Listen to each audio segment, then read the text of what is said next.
नमस्कार, मैं हूं अंकुर और आप देख रहे हैं सत्य हिंद। एक नजर अब तक की सुर्खियों पर।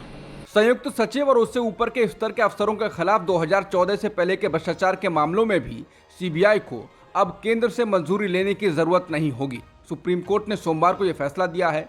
एक महत्वपूर्ण घटनाक्रम में सुप्रीम कोर्ट की एक संविधान पीठ ने सोमवार को घोषणा की कि दिल्ली विशेष पुलिस स्थापना अधिनियम 1946 की धारा 6A को असंवैधानिक घोषित करने का उसका 2014 का फैसला पूर्व प्रभाव से लागू होगा। जस्टिस संजय किशन कौल की अध्यक्षता वाली 5 जजों की पीठ ने कहा कि दिल्ली विशेष पुलिस स्थापना यानी DSPE अधिनियम की धारा 6A का प्रावधान 11 सितंबर 2003 को इसके शामिल किए जाने के दिन से ही अमान्य है। इसका मतलब यह है कि 2014 के सुप्रीम कोर्ट के फैसले की तारीख से पहले भी भ्रष्टाचार के मामलों में शामिल वरिष्ठ सरकारी अधिकारी अब उस सुरक्षा कवच का लाभ नहीं उठा पाएंगे जो उनको पूर्व में मंजूरी के रूप में मिला हुआ था। बता दें, लाइव लॉ की रिपोर्ट के अनुसार DSPE अधिनियम की धारा 6A के तहत सीबीआई को संयुक्त सचिव और उससे ऊपर के अधिकारियों के खिलाफ भ्रष्टाचार के मामलों की जांच करने के लिए केंद्र सरकार से पूर्व मंजूरी की जरूरत होती थी। सुब्रमण्यम स्वामी बनाम भारत संघ मामले में सर्वोच्च न्यायालय द्वारा इस प्रावधान को असंवैधानिक करार दिया गया था। सुप्रीम कोर्ट ने एडिटर्स गिल्ड ऑफ इंडिया यानी EGI के अध्यक्ष और 3 सदस्यों की गिरफ्तारी पर 15 सितंबर तक रोक लगा दी है। पहले ये रोक 11 सितंबर तक थी। सोमवार को सुनवाई होने पर अदालत ने कहा कि Manipur police editors guild of India के 4 मेंबर्स के खिलाफ दर्ज 2 FIR पर कोई भी कठोर कदम न उठाए। मणिपुर सरकार की ओर से सोमवार को solicitor general Tushar Mehta supreme court में पेश हुए। उन्होंने कहा कि EGI सदस्यों को कुछ और समय के लिए गिरफ्तारी से छूट दी जा सकती है। मामले को अन्य मामलों की तरह मणिपुर हाईकोर्ट में भेजा जाए। कनाडा के कई शहरों में खालिस्तान जनमत संग्रह कार्यक्रम में सिख बड़ी संख्या में पहुंचे। जिस समय ये जनमत संग्रह चल रहा था, ठीक उसी समय प्रधानमंत्री मोदी ने G20 शिखर सम्मेलन में आए कनाडा के PM जस्टिन ट्रूडो भारत विरोधी गतिविधियों के बारे में नई दिल्ली की चिंताओं से अवगत कराया। लेकिन ट्रूडो ने अपने देश में तमाम तरह की स्वतंत्रता का हवाला देकर अपने शब्दों में इसका जवाब दिया। बता दें, कनाडा में सिख आबादी भारत के बाद सबसे ज्यादा है। कनाडा और भारतीय मीडिया के मुताबिक खालिस्तान जनमत संग्रह पर वोट रविवार को ब्रिटिश कोलंबियन प्रांत सरे में गुरु नानक गुरुद्वारे में आयोजित किया गया।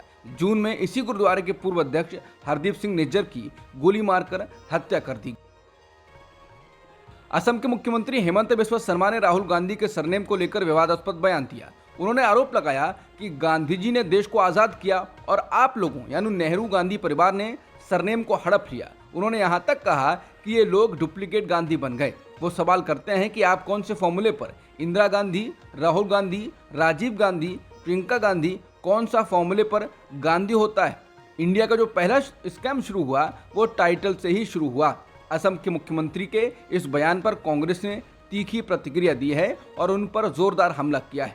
कांग्रेस की प्रवक्ता सुप्रिया शिनेत ने कहा है, आपका नाम आपके पिता श्री कैलाश नाथ शर्मा जी से ही पड़ा ना, वैसे ही राजीव जी का अपने पिता फिरोज गांधी से पड़ा और वही उनके पोते का भी हुआ। गिरे हुए तो आप बहुत हैं, सड़े हुए भी काफी हैं। वैसे असम के मुख्यमंत्री बीजेपी में पहले शख्स नहीं है जिन्होंने गांधी सरनेम को लेकर आरोप लगाया है।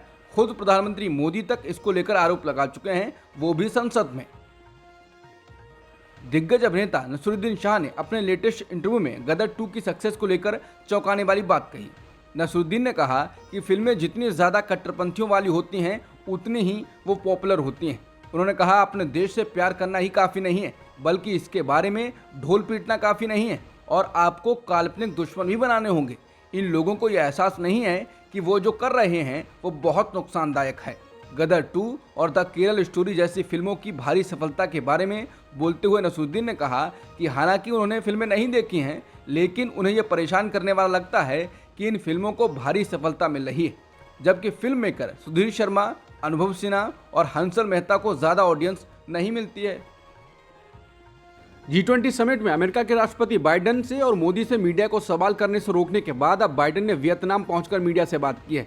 इस दौरान उन्होंने खुलासा किया कि PM मोदी की उनके साथ जिन मुद्दों पर खास चर्चा रही उनमें मानवाधिकार और मीडिया की आज़ादी जैसे मामले भी शामिल थे। बाइडेन ने कहा कि हमने भारत अमेरिका के रिश्तों को मजबूत करने की ओर कदम बढ़ाए हैं। राजधानी दिल्ली में हुए G20 समिट के दौरान ये कयास लगाए जा रहे थे कि अमेरिका की तरह यहाँ भी पीएम मोदी और जो बाइडेन प्रेस के साथ एक साझा बातचीत करेंगे, लेकिन ऐसा होने नहीं दिया गया।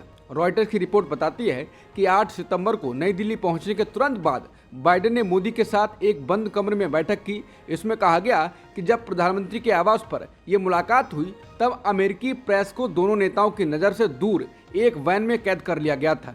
ये उन पत्रकारों और फोटोग्राफरों के लिए एक असामान्य स्थिति थी जो अपने देश और दुनिया भर में अमेरिकी राष्ट्रपति के साथ जाते हैं और उनकी सार्वजनिक उपस्थिति को देखते और रिकॉर्ड करते हैं। जो बाइडेन को भारत में प्रेस कॉन्फ्रेंस नहीं करनी थी, जिसके बाद उन्होंने वियतनाम जाकर मीडिया से बात की। उनके ट्वीट को रीट्वीट कर आरजेडी नेता मनोज कुमार झा ने कहा है कि हमें खेद है कि आपको एक प्रेस कॉन्फ्रेंस के लिए वियतनाम जाना पड़ा। कांग्रेस ने बाइडेन को मीडिया से बात करने से रोकने पर कहा है कि मोदी बाइडेन से कह रहे हैं न प्रेस कॉन्फ्रेंस करूंगा न करने दूंगा। इसका कोई असर नहीं हुआ। बाइडेन वियतनाम में वही बात कह रहे हैं जो उन्होंने भारत में मोदी के सामने कही थी, मानवाधिकारों का सम्मान करने, नागरिक समाज की भूमिका और प्रेस स्वतंत्रता की। कांग्रेस नेता सुप्रिया सुनीत ने बाइडेन के बयान का वीडियो ट्वीट कर कहा है, जिसमें वो कह रहे हैं कि जैसा कि मैं हमेशा करता हूं, मैं मोदी के साथ मानवाधिकारों के सम्मान और एक मजबूत और समृद्ध देश के निर्माण में नागरिक समाज और स्वतंत्र प्रेस की महत्वपूर्ण भूमिका के मुद्दे को उठाया है। सुप्रिया सुनीत ने कहा, बाइडेन ने ये बात हनोई में कही है। हमारे प्रधानमंत्री यहाँ प्रेस वार्ता के लिए सहमत नहीं हुए थे। सुनीत ने कहा, अब भक्त बेचारे सकते में हैं। कांग्रेस ने कहा है कि जम्मू कश्मीर में जल जीवन योजना के तहत 13,000 करोड़ रुपए के भ्रष्टाचार का मामला सामने आया है। यहाँ G20 की आड़ में LG 420 को छिपाया जा रहा है।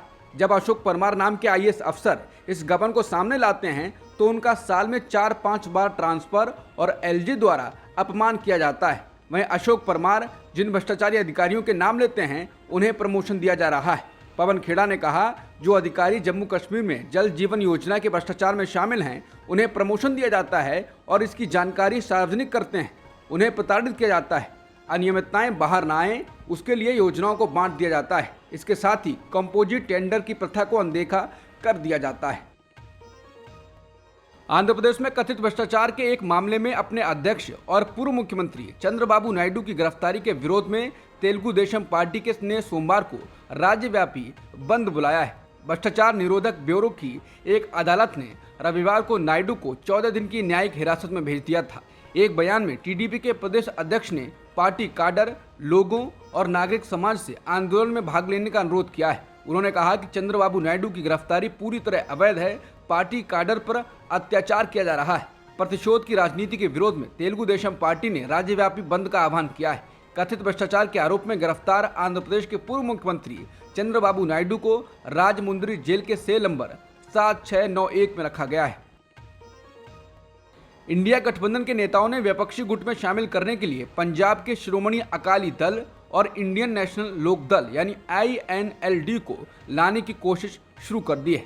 कुछ मीडिया रिपोर्टों के मुताबिक विपक्षी एकता के सूत्रधार नीतीश कुमार अकाली नेताओं से मुलाकात करने वाले हैं। खबरों के मुताबिक बिहार के मुख्यमंत्री नीतीश कुमार, RJD के तेजस्वी यादव और नेशनल कॉन्फ्रेंस नेता फारूक अब्दुल्ला सहित इंडिया गुट के कई बड़े नेता 25 सितंबर को हरियाणा के कैथल में मंच साझा करेंगे। यहां पर अकाली नेता भी मौजूद रहेंगे। उस दिन वहां हरियाणा के पूर्व CM और INLD के संस्थापक चौधरी देवीलाल की जयंती मनाई जाएगी। अब तक की खबरों में इतना ही। बाकी खबरों के लिए बने रहिए सत्यहिंदी.com के साथ।